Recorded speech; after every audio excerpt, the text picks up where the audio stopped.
भिवंडी महानगरपालिकेच्या महापौर पदाची निवडणूक वेगवेगळ्या वळणावर येऊन ठेपलेली आहे.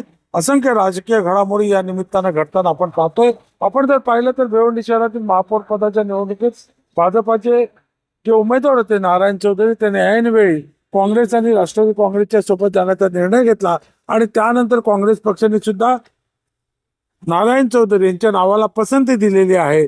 भाजपाचे बंडखोर असलेले नारायण चौधरी यांच्या नावाने काँग्रेसचे भिवंडी पालिकेतील गटनेते तारिक मोमीन यांनी एक पक्षादेश काढलेला आहे की सर्व नगरसेवक आणि नगरसेविका यांनी महापौर पदासाठी नारायण चौधरी तर उपमहापौर पदासाठी तारिक मोमीन यांना मतदान करावं असं पक्षादेश काढलेले. परंतु विशेष बाब म्हणजे आतापर्यंत जी काँग्रेस आमचे तीसही नगरसेवक एकत्र आहेत असे बोलत होते, त्या पक्षाच्या या नगरसेवकांचा जो काही पक्षादेश आहे तो पालिका मुख्यालयाच्या भिंतीवर चिटकवण्याची वेळ काँग्रेस पक्षावर आले. आपण जर पाहिलं तर भिवंडी महापालिकेच्या निवडणुकीत फोडाफोडीचं राजकारण, घोडाबाजार हा मोठ्या प्रमाणात आजपर्यंत होत आलेला आहे.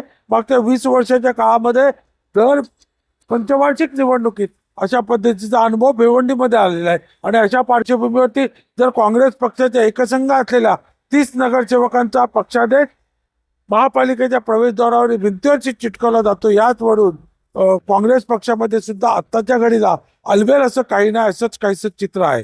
भिवंडीहून संजय भोईर, TV9 मराठी.